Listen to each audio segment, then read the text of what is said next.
What is going on, guys? I am the FT Guru, bringing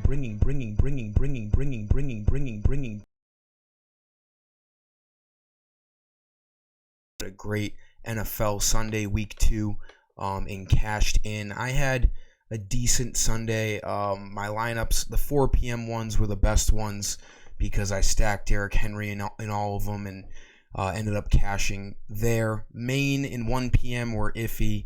Didn't lose in every lineup, but also didn't win. Plenty of room for improvement, but we had a couple of really good lineups out of the bunch. So jumping into today, we have 7 games on the MLB main slate.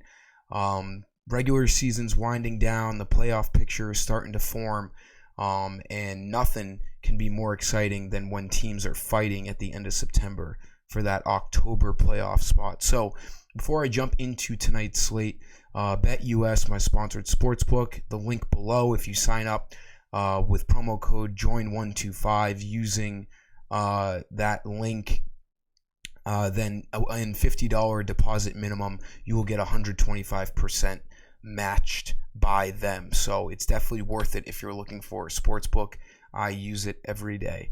So jumping into tonight's slate, the pitching is really good, honestly. There's a lot of great value out there today. I like Nestor Cortez of the Yankees at 8,500. He's been really good for them for now a pretty solid period of time here. He's gone over 5 innings over his last 2 months of starting. He only had 2 really not great ones in there, but majority, he's averaging 23 fantasy points, and he's been really good as of late. Over 30 fantasy points in his last 3 starts. He had a career start last game against the Orioles in Baltimore. He went 6 1/3 with 11 Ks, 53 fantasy points. He's coming into this game with a lot of confidence. He's a huge favorite at home against a pretty pitiful Texas Rangers offense. So I do like Cortez even for cash games at 8,500. He will allow you to stack some bats and give you a really good chance at cashing. I like this value play at 8,500. You could also look at Robbie Ray. He's in a great spot against Tampa. He is 11,000. If you have the extra cash, I don't mind it. He just had an outstanding start against the same team, Tampa, last start. 13 Ks. I mean, the guy gets double-digit strikeouts more often than he doesn't. So, I mean, if you have the money, I don't mind it. 11,000 is expensive, but he's one of the better pitchers in the MLB. For the infield, let's look at Freddie Galvez. The Phillies are a pretty good team to stack here against John Means. They're at home, a decent over-under, and they're a big favorite here. They have Galvez projected to lead off tonight. I don't think he will, but he should be batting somewhere in the top 6 guys. And at 2,200, I love this value play. It's a punt play. It'll allow you to spend up somewhere else.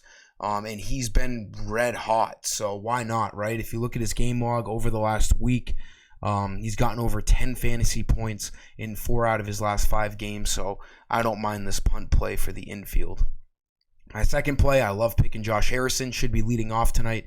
The Athletics have a great matchup against the lefty Tyler Anderson of the Mariners.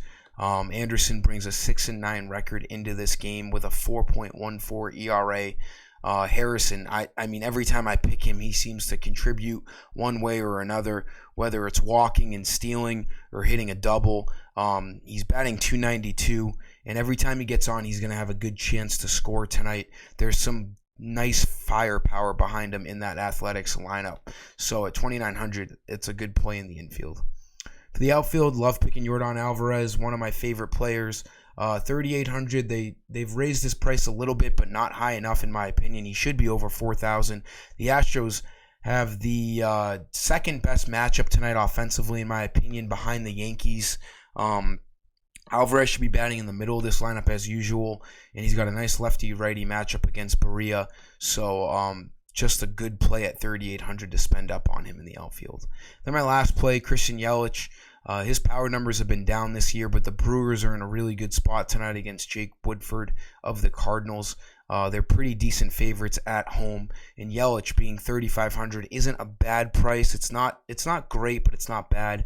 There's not a lot of great value in the outfield tonight, so I'm going to look at Yelich. He should be able to drive in some guys tonight, or at least have the opportunity to, as the top of this lineup likes to get on base. So Yelich at 3,500 is not a bad play.